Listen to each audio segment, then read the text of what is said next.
Bismillah, Alhamdulillah, As-salatu was-salamu ala Rasulillah. Assalamu alaikum wa rahmatullahi wa barakatuhu. In our last class, we did the introduction of the topic and we said whenever any two letters of Arabic alphabets that meet each other within one word or between two separate words, by looking at them, by knowing their sifat and their makharij, we will decide whether they are mutamathilan letters, mutajanisan letters, mutaqariban letters, or mutabaidan letters. And whenever any two letters, either from mutamathilan or mutajanisan, mutaqariban or mutabaidan, when they appear next to each other in writing and pronunciation, their relationship can be one of these three types. The first one is Kabir relationship, where both of the letters are voweled, or a Saghir relationship, where the first letter is sakin and the second one is voweled or mutaharrik.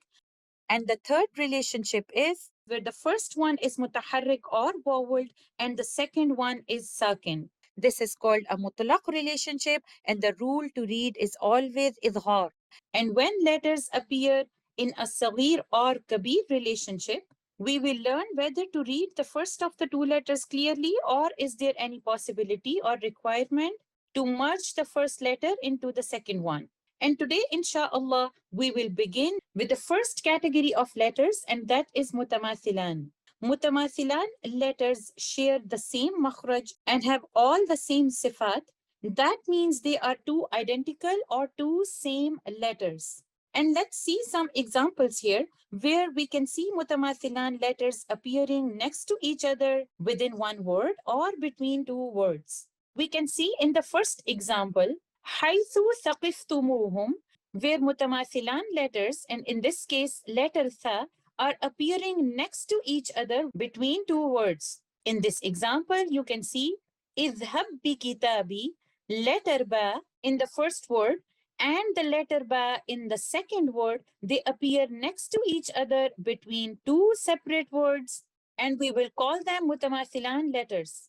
In the next example, you can see letter hamza is followed by another letter hamza within the same word, a'rubaba. They are mutamathilan letters, exactly two same letters, and they share the same makhraj and they have all the same sifat. In this example, we can see letter ta is followed by another letter ta, tutla.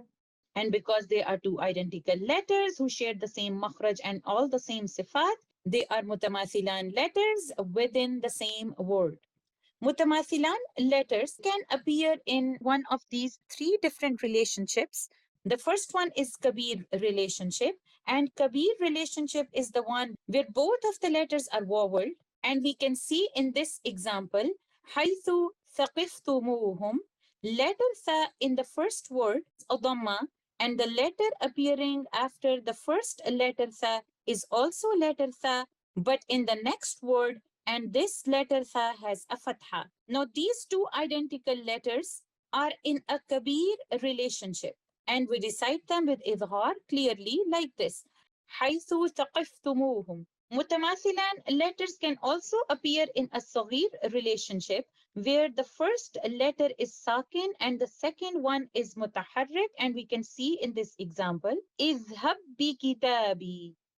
And we can see letter ba in the first word is sakin, and the letter ba which is appearing next to the first letter ba, but in the second word has a kasra. They are mutamathilan letters who share the same makhraj and same sifat. They are exactly the same letters, but in this case, they are in a saghir relationship.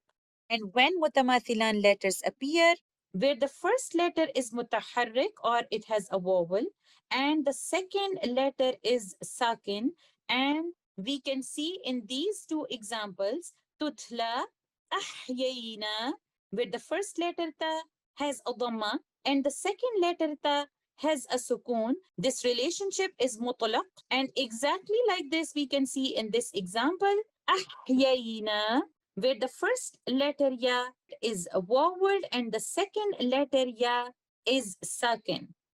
When mutamathilan letters appear in a saghir or kabir relationship, we will try to learn whether to read the first of the two letters clearly, or is there any possibility or requirement to merge the first letter into the second one.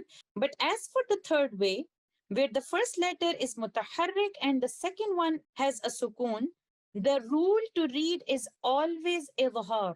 And that idhar is called idhar mutlaq, showing absolutely.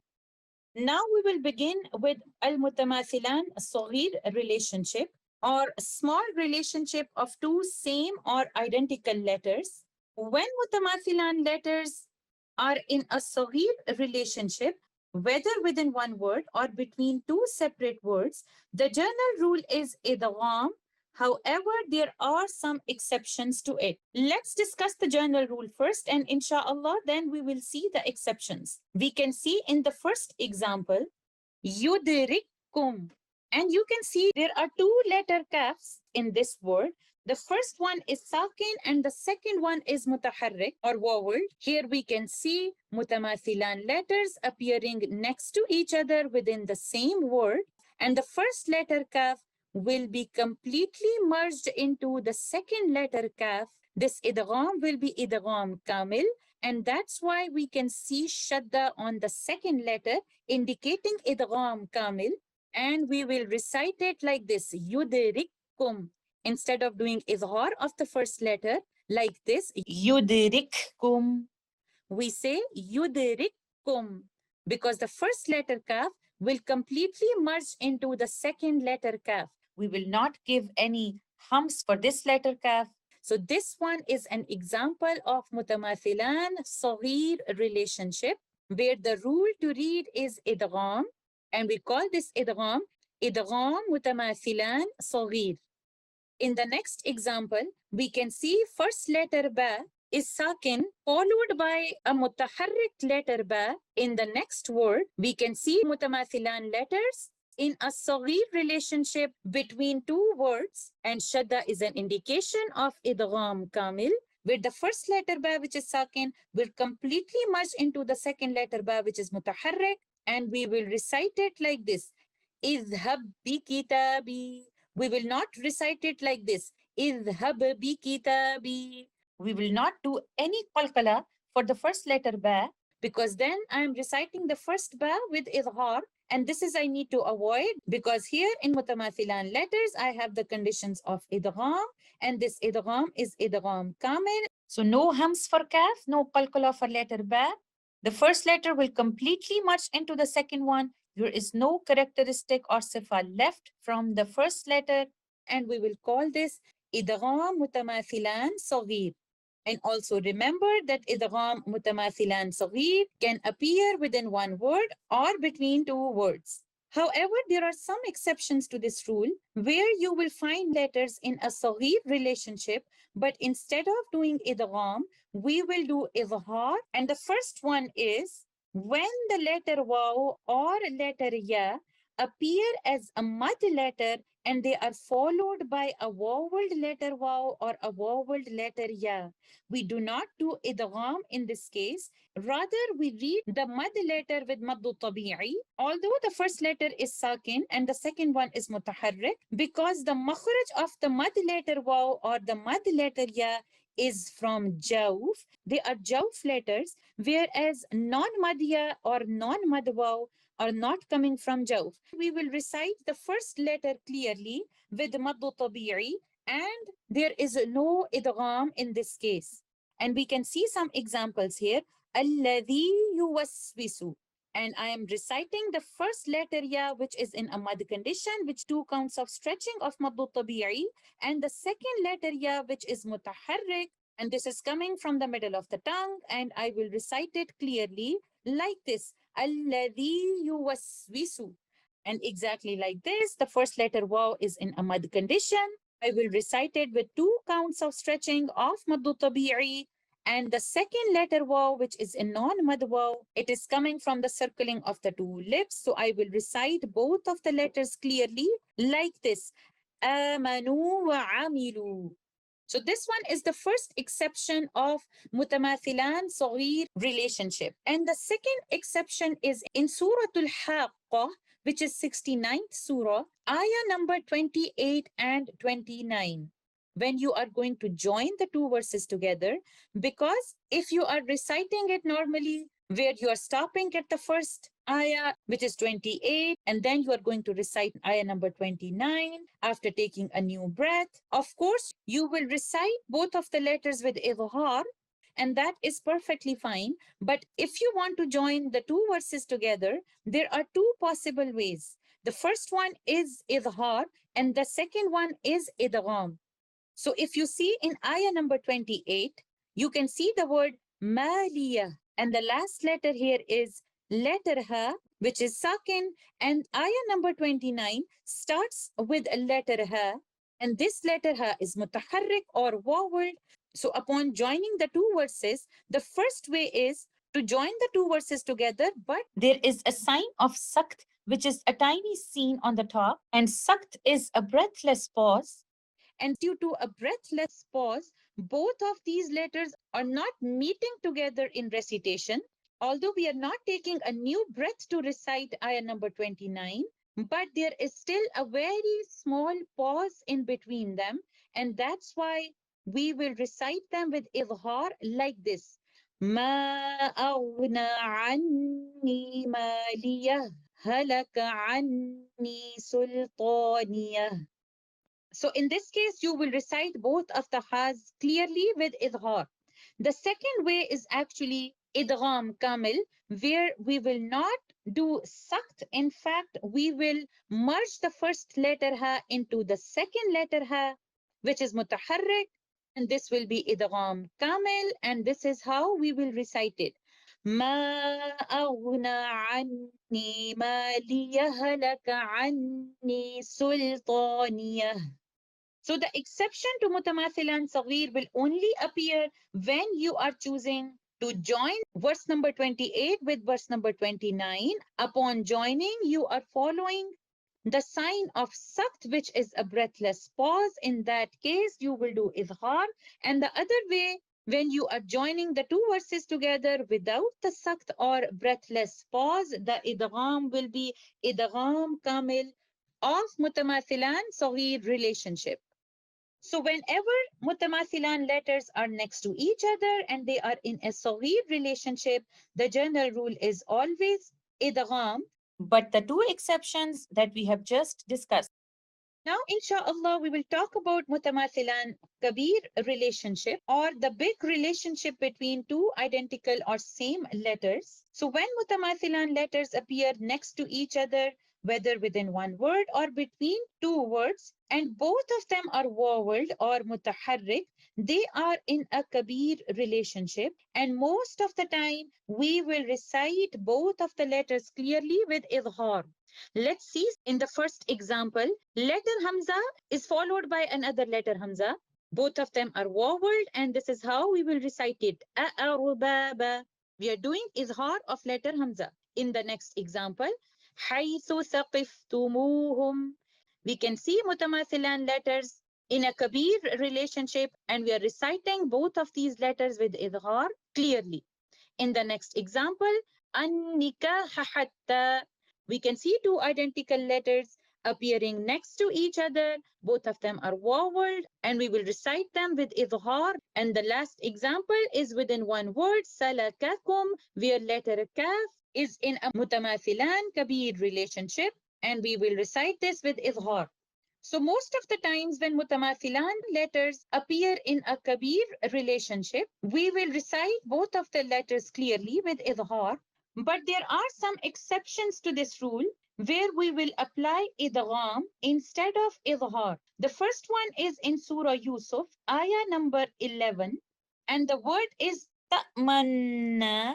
And most of the times you will find in the Quran this diamond shape, because this word originally is ta'manuna. Originally, there are two letter noon in this word, and for this particular word, we have two possible ways to recite. The first one is idgham with ishmam, and as we know, idgham is the merging, and in Tajweed rules, ishmam is an expression of circling the two lips on a letter which carries a dhamma by putting a sukoon on that letter without the sound of dhamma.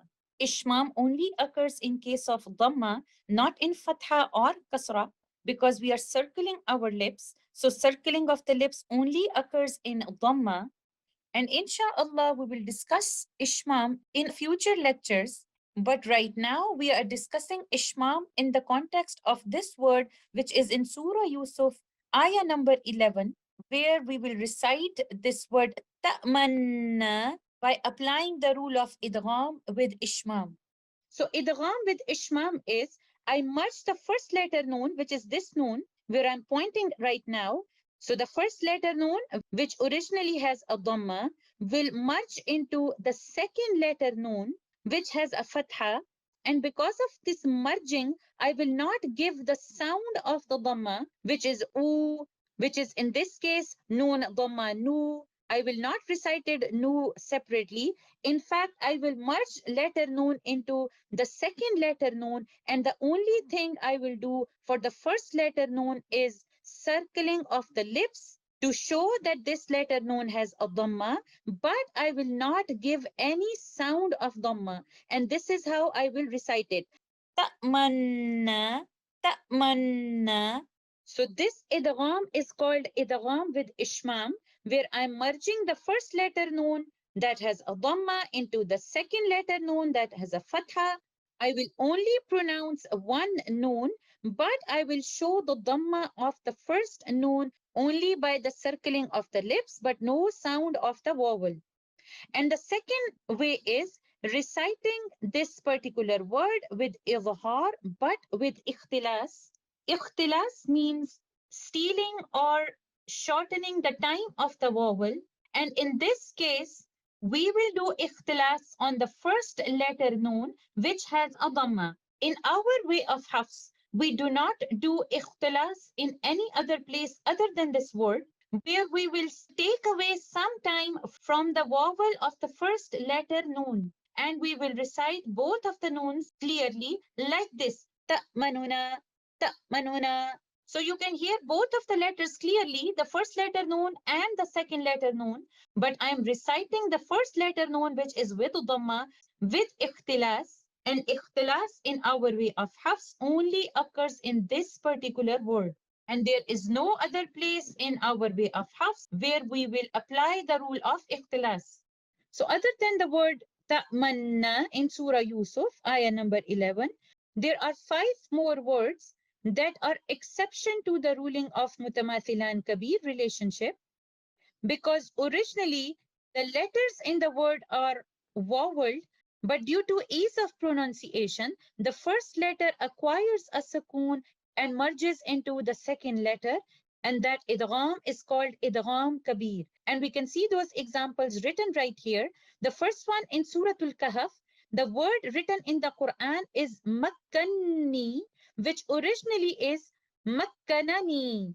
There are 2 letter noons, both of them are vowel, but instead of reciting both of them with idghar, we recite them like this, makkanni. And this idgham is idgham kabir, because originally letter noon was mutaharrik, but it acquires a sukoon to merge into the second letter noon, which is also mutaharrik, and this idgham is idgham kabir. In Surah Al-An'am, ayah number 80, atuhajuni, you can see letter noon has a shadda. Originally, this word is like this. Atuhajunani. Both of the letters are mutaharrik, but due to ease of pronunciation, the first letter noon acquires a sukoon and merges into the second letter noon. This idgham is idgham kabir.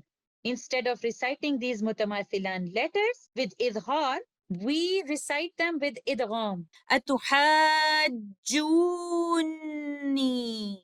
In Surah An-Nisa, ayah number 58, the word ni'imma originally is na'imama, but the first letter meme acquires a sukoon and merges into the second letter meme, and we recite it with most complete gunna, ni'imma. And Surah Al-Baqarah, ayah number 271, فَنِعِمَّ is actually فَنَعِمَمَا. Here again, idgham kabir is happening, and the first letter meme acquires a sukoon and merges into the second letter meme, and this is how we recited فَنِعِمَّ. In the last word, Surah Zumur, ayah number 64, تَأْمُرُونِي which originally is ta'murunani, but the first letter noon, originally which is mutaharrik, acquires a sukoon and merges into the second letter noon. And this is how we find this written in the Quran. Ta'muruni. We recited by applying maddul ladhim kalmi musaqqal and giving most complete gunna. So this type of idgham that is happening in these words is called idgham kabir, because originally the first letter is mutaharrik, but due to ease of pronunciation, we merge it into the second one. This idgham kabir only occurs in these 5 words, and we call this idgham mutamaathilaan kabir. That's all in Mutamaathilaan letters. I hope this is clear to you. Insha'Allah, in our next class, we will continue with the next category of letters. Jazakumullahu khairan. Assalamu alaikum wa rahmatullahi wa barakatuhu.